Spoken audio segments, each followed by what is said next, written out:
So the 21-year-old apprentice who killed his boss in Onitsha on the 14th of February 2026 is finally telling his side of the story. And boy, is this sad. This is why they say when you see a monster, kill it before it turns into a human being, before you hear his own side of the story. So if you recall, we did a story of a 18-year-old apprentice who used a mortar pistol to attack his boss, Mr. Ike, in Onitsha, Anambra State.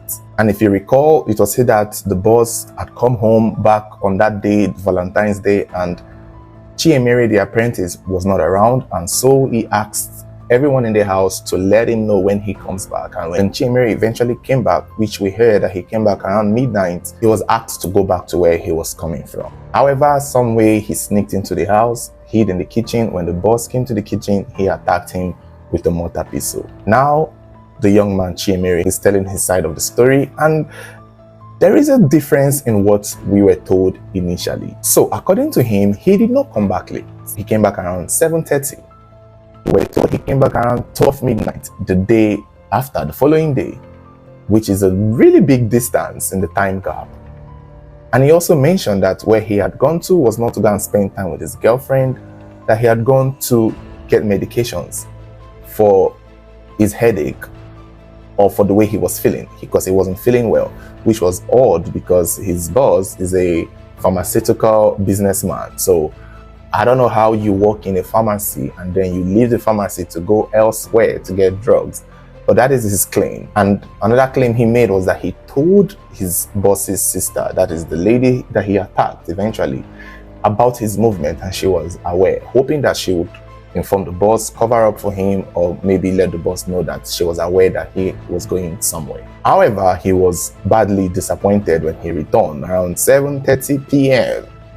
to see his boss yelling, shouting, threatening to beat him and asking him to go back to where he was coming from, and realizing that the boss's sister, like he had told about his movement, did not cover up for him, did not tell the boss that she's aware. Instead, the other apprentice pretty much may have let him know that, Oga's sister was the one that probably told Oga that you were not around. So to him, he felt like it was some kind of ploy, because he did not believe that the woman he informed of his movement did not speak up for him. However, we're always concerned as to how he got into the kitchen despite being locked out of the house. He eventually added that it was the Oga's wife, who was not mentioned in the initial story, that came to open the door for him, not aware of what had happened previously. So when she came to open the door for him, he enters and stayed in the kitchen, and when Mr. Ike came into the kitchen, he just attacked him with a mortar pistol, and then went inside to attack the sister because, of what she did for not speaking up for him. Now, this is the part of the story that he tells that is unfortunate, because he starts to explain the reason or the motive or the incident leading up to why he did what he did, despite not being justifiable. So follow me. So Chiemere claims that days leading up to this incident, he had been going through some horrifying things. He denies using drugs, but he had mentioned taking tramadol to manage his headaches, but his boss told him not to, and he stopped. However, he expressed not being happy working as an apprentice for Mr. Ike, because he believes Mr. Ike is maltreating him and has refused him to get the mobile phone. Every other person in the house has a phone except him. And on a few other occasions, he had come home from church and Mr. Ike would pounce on him, beat him, and was always physical, hitting him. And he had called his brother, that is Chiemere, had called his brother, who connected him to Mr. Ike because, he couldn't afford the school fees to go to the university after his WAEC. And so this was the only option for him to get a better chance at a good life. His brother encouraged him to endure the maltreatment and see it as part of the training. And Chiemere had a problem with that because it was becoming unbearable. However, in a ploy to get out of this situation, since 2023 and 2024, Chiemere came up with a plan with the help of somebody in the market to open a bank account for him to start saving money.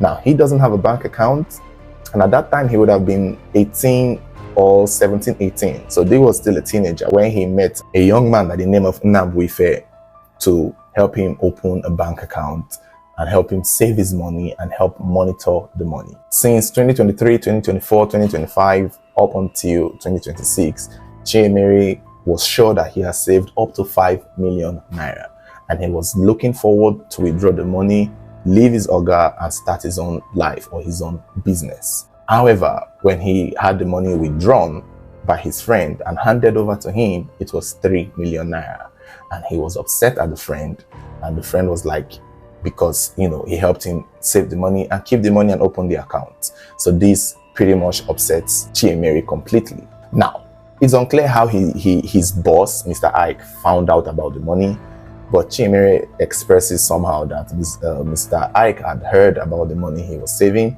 and had told everyone that he was going to take the money, seize it, and deal with him completely. And this could most likely be where the rumors that he steals comes from. I'm assuming when the boss heard that he has saved up to that amount, which I would guess he would have bragged and told somebody, because it's an impressive thing to save up to that amount. So when the boss heard it, according to Chiemere, that Mr. Ike was intending to seize the money from him and deal with him accordingly. And when he heard about that, he was worried and scared for his future, because this was his way to get out of here and leave. And now that his boss is making plans to take the money and probably accuse him of stealing it from his own account, because how did he get the money to save up to 5 billion naira?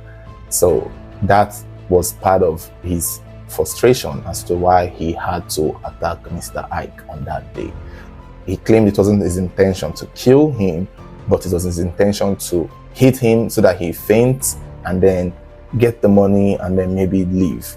I don't know if he had the money saved in cash somewhere in the house. It's possible, given that, someone had to look after the account for him and manage the money for him and withdraw it to give it to him. So is there a chance that he had 3 million naira cash stuck somewhere in the house, and that was probably what he was trying to protect? Is unclear. I'm not sure. Maybe he was afraid that they would force him to, because he mentioned he also doesn't have a mobile phone. So I don't know where the money is. Because if he had a mobile phone, I would have said, oh, maybe he's afraid that the boss will force him to withdraw the money or transfer the money or something about the money. And that was why he did what he did. So if he doesn't have a mobile phone, then it's unclear what or how he was worried that his boss was going to take the money. He admitted that he did not realize what had come over him on that day. He admitted that he was not on drugs.